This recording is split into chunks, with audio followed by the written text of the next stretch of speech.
West Vision 360. పశ్చిమ నియోజకవర్గంలో అక్షయపాత్ర ఉదయం పోషకాహార కార్యక్రమానికి ప్రభుత్వ విప్ గణబాబు ప్రారంభించారు. 56, 57వ వార్డుల్లో చిరుధాన్యాలతో తయారైన చెక్కిలు, వేయించిన శనగలు, ప్రోటీన్ బార్లను విద్యార్థులకు పంపిణీ చేసే కార్యక్రమాన్ని అక్షయపాత్ర ఫౌండేషన్ ప్రారంభించింది. పిల్లలు స్కూల్కి వచ్చిన వెంటనే తరగతులు మొదలయ్యే ముందు ఈ పోషకాహారం అందజేయనున్నారు. వారానికి 3 రోజులు పంపిణీ జరగనుంది. మొత్తం 49,000 మంది విద్యార్థులు లబ్ధి పొందబోతున్నారు. మార్నింగ్ అల్పాహారాన్ని బ్రేక్ఫాస్ట్ లో కూడా కాస్త ప్రోటీన్ ఫుడ్ ఇవ్వాలని మీ అందరూ కూడా రోజు ఆకలి తీర్చడానికి చాలా తింటుంటాం. అందులో కొన్ని ఉపయోగపడతాయి, కొన్ని ఉపయోగపడవు. ఆకలి తీరుస్తాయి కానీ కడుపు నిండుతుంది, కానీ మన శరీరానికి అది ఉపయోగపడలేనటువంటి ఫుడ్. ఇప్పుడు ఇందులో ఆడపిల్లలకైతే రెగ్యులర్గా మా ఎంఈఓ గారు చెప్తున్నారు, టెస్టులు కూడా చేస్తున్నారు. చాలామంది ఎనిమిక్గా ఉంటూ ఉంటారు, ఐరన్ తక్కువ ఉంటుంది. సన్నగా ఉన్నా లావుగా ఉన్నా మనిషి ఎలా ఉన్నా సరే ముందు ఆరోగ్యంగా ఉండాలి.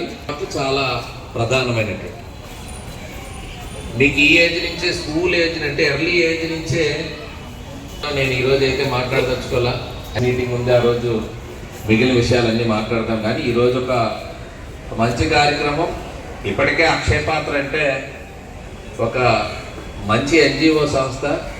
ఇంక ఇందులో ఆలోచన చేయాల్సినటువంటి అవసరం లేదు. ఎవరికైనా ఏదైనా ఆర్గనైజేషన్కి ఏదైనా ఇవ్వాల్సి వస్తే అసలు మన రాష్ట్రంలో ముందు అక్షయపాత్ర ముందుకు వస్తే వారికి తప్ప మిగిలిన వైపు కూడా ఆలోచన చేయకుండా స్టేషన్ కావచ్చు, లేకపోతే స్టేట్ గవర్నమెంట్ కావచ్చు, వెంటనే అవి అప్రూవ్ చేస్తూ ఉంటాం. దానికి కారణం చాలా విలువలతో కూడినటువంటి ఒక ట్రాన్స్పరెంట్ మేనర్లో వాళ్ళు చేస్తూ ఉంటారు. సో అలాంటి అక్షయపాత్ర సేవలు ఇంకా పెంచి మనకి ఈరోజు ఇస్తున్నారు. మీరు చాలా చిరుతిళ్ళు కావచ్చు, ఇంకో తిళ్ళు కావచ్చు, మన రోడ్ సైడ్ పానీపూరి లాంటివి చాలా వరకు అట్రాక్ట్ అవుతూ ఉంటారు, అంతే కదా? మీరు అందరూ అదే అన్నీ తింటుంటారు. బట్ ఈ పర్టికులర్ ఐటమ్స్ ఏవైతే ఈరోజు ఆ చెక్కీ రూపంలో కావచ్చు, లేకపోతే రెండు కూడా మీకు ఇష్టపడేవే, పిల్లలకి తినేవే, కాకపోతే పిల్లలకి ఉపయోగం ఉంటుందనే ఉద్దేశంతో మార్నింగ్ బ్రేక్ఫాస్ట్ అని నేను అన్నాను. సో ఏది ఏమైనా ఇంకో కొత్త అడుగు ముందుకు వెళ్తున్నాం.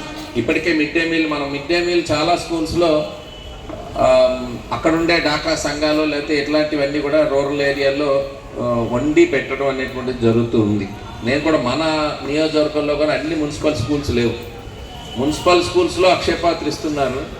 జడ్పీ స్కూల్స్ కూడా ఇటు గోపాలపట్నం మెర్జ్ కాని స్కూల్స్లో పాత ఈ పద్ధతిలోనే నడుపుతున్నాయి. నేను రెండు కూడా కంపేర్ చేస్తూ ఉంటాను ఎప్పటికప్పుడు.